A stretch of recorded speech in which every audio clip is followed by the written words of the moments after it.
Kami mau mendengar firman-Mu Tuhan. Biarlah kami semua yang hadir kembali. Kami sudah berdoa dalam nama Tuhan kami Yesus Kristus. Haleluya. Amin. Soal laguta sebelum firman Tuhan ditogu Tuhan Yesus doa. Amin.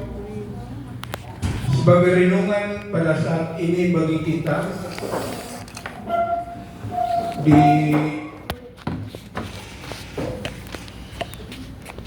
saya akan bacakan bagi kita semua, terambil dari Matius 11 ayat 28 sampai 30. Demikian firman Tuhan. Marilah kepadaku semua yang letih lesu dan berbeban berat, aku akan memberi kelegaan kepadamu. Kalau di ayat ini kita pembacanya itu sangat indah, tetapi di ayat 29 kita tuliskan, pikulah kuk yang kupasang dan belajarlah padaku, karena aku lemah lembut dan rendah hati, dan jiwamu akan mendapat ketenangan. Sebab kuk yang kupasang itu enak dan bebanku ringan. Bapak Ibu yang terkasih di dalam nama Tuhan, kita sudah bernyanyi ditogu Tuhan Yesus doa. Memang itu betul. Dan firman Tuhan berkata pada saat ini, marilah kepadaku hai kamu yang letih dan lesu, dan aku akan memberi kelegaan kepadamu. Di ayat selanjutnya, pikulah kuk yang kuberikan. Kalau kita berbicara letih dan lesu dan berbeban berat, saya mencoba membuka kamus besar bahasa Indonesia. Bisa diartikan sebagai kondisi kelelahan fisik dan mental yang mendalam, perasaan tidak bersemangat,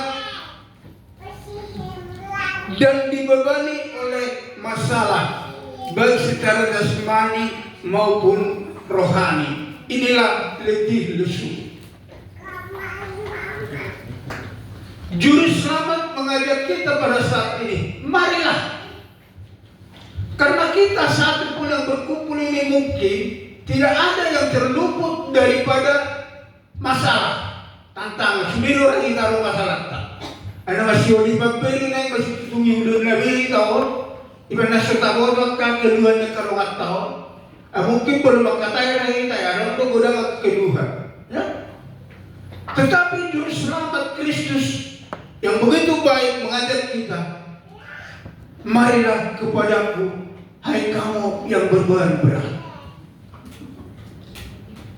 Kalaupun sudah kita menyembah kepada Kristus, kalaupun kita sudah menerima Kristus sebagai Tuhan dan Juru Selamat kita tidak terluput daripada segala masalah. Oleh sebab apa saudara terkasih nama Tuhan, di dalam perjanjian lama, ketika Adam dan Hawa telah melanggar daripada perintah itu, larangan memakan buah pengetahuan yang baik dan yang tidak baik, maka sebagai dampaknya di dalam Kejadian 3 ayat 17, manusia itu terkutuk. Maka Tuhan mengutuk tanah karena dosa daripada Adam dan Hawa.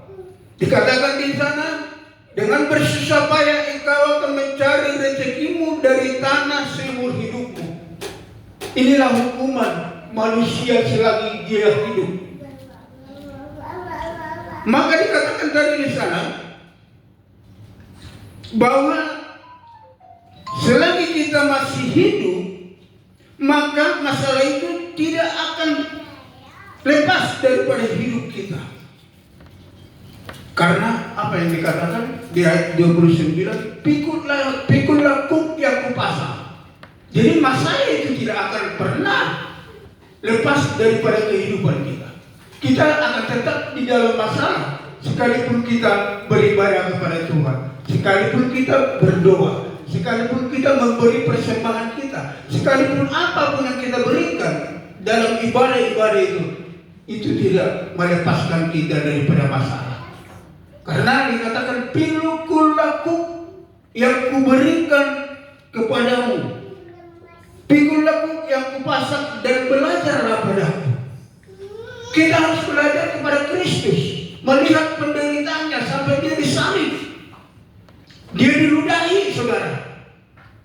Ya, maka Yesus mengajak kita, belajarlah padaku, belajarlah pada Kristus.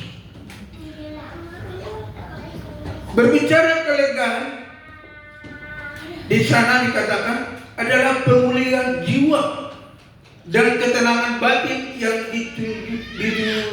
dijanjikan Yesus bagi mereka yang datang kepadanya dan berserah, bukan hanya sekedar istirahat fisik.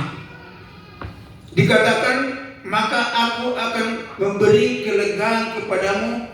Berarti di sana ada pemulihan jiwa.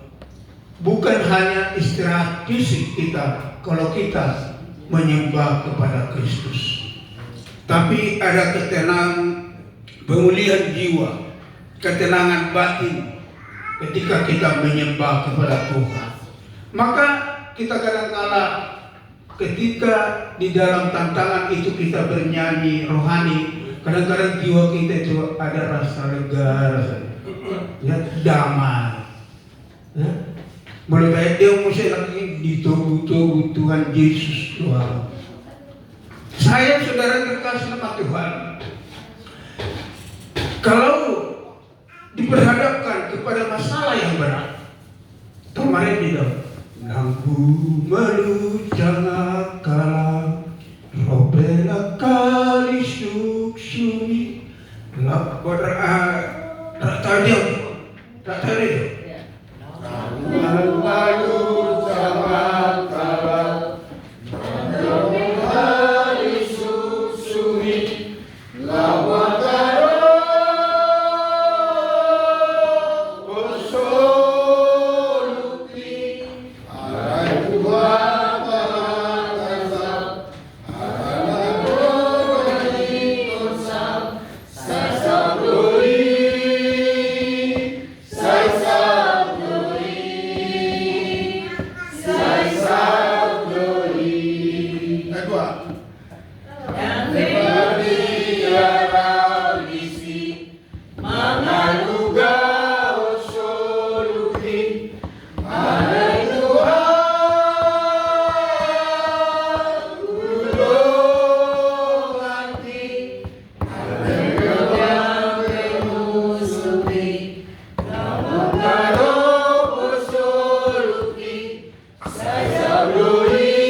lanjut.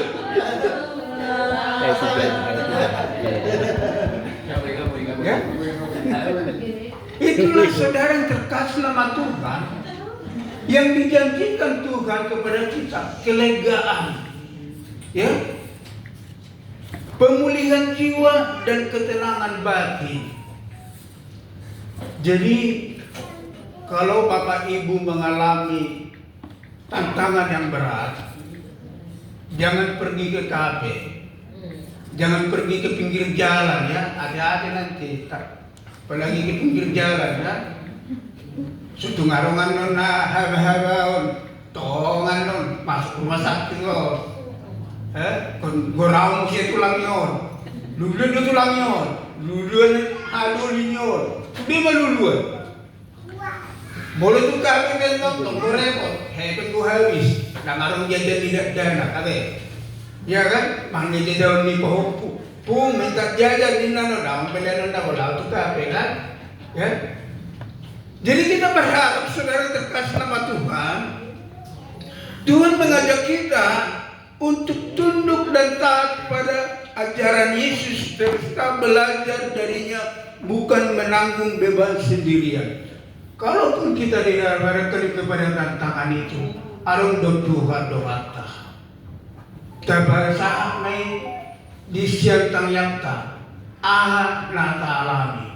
Asudira marahil ang gumuri gijang umur 50, tak pula tanta beray, ayo nga ni sahit Ate, asal diri pa itong kayo kasasahit, ala nang gijang 50, sarupal. Si maramangoy na masudi. Amangoy.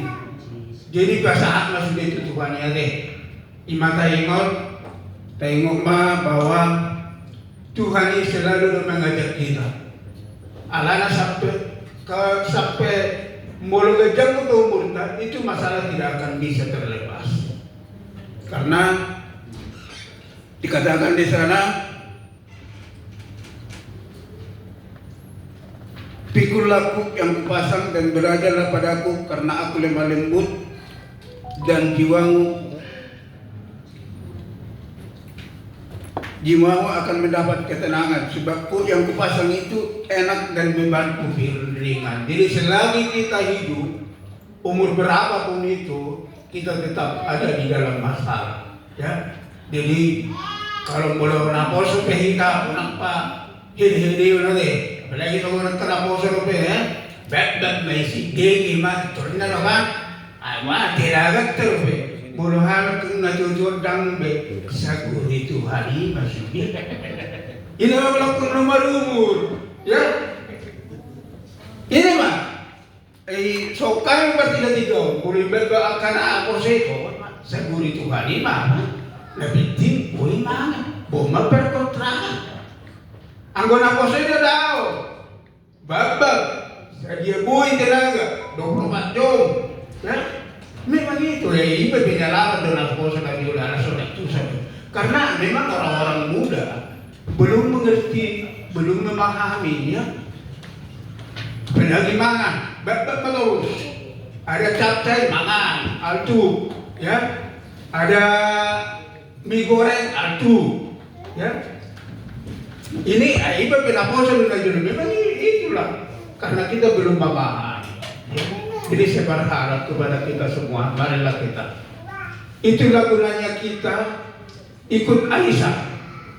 Karena arisan itu pengelompok ini termasuk organisasi. Jadi organisasi itu terbentuk dari satu kesatuan pikiran untuk boleh terbentuk satu organisasi. Jadi kegunaan masuk organisasi itu supaya kita menjalin kerjasama yang baik, saling memahami satu dengan lain. Jadi asal tahu untuk boleh kita saling mengerti nomor nomor boru.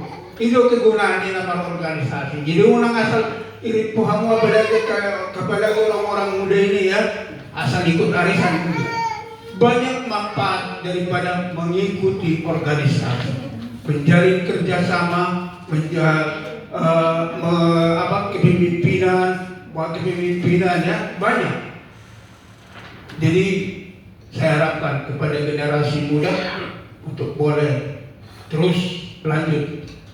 Ulang kalau masih ada yang keluarga muda, ajaklah mereka supaya masuk ke punguan kita. Karena di sinilah kita boleh saling bertukar pikiran. Kalau ada masalah kita boleh menyelesaikannya dengan baik. Jadi sebenarnya indah, baik mengikuti satu organisasi, apalagi permargaun ya. Seperti kalau kita lihat PBB ya, Persatuan Batak Bersatu, dia nomor di hadir ya, mereka aktif. Coba dulu kalau di pungut ya kita buktikan kita papan popar pokok itu solid ya.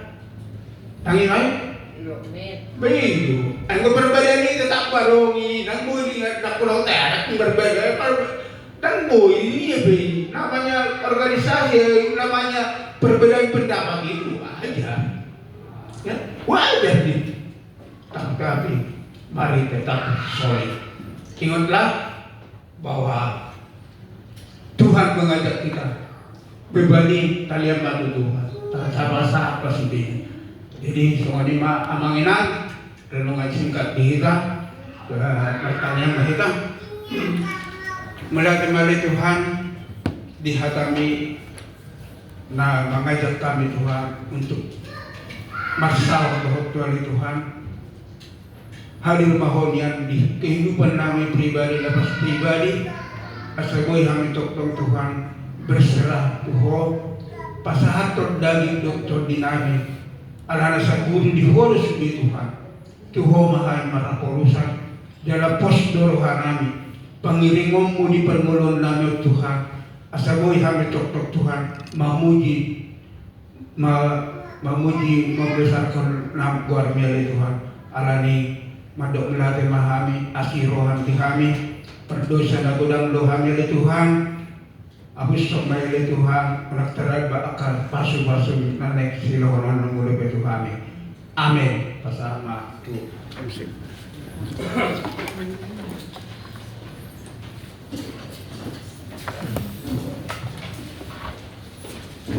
kita lanjut ibadah kita yang ke-6. Kita bernyanyi dari buku ini 754 Goklas di doa sambil kita membuat persembahan di mana persembahan kita masukkan ke dalam kas kita untuk menjalankan kegiatan kita sosial kita.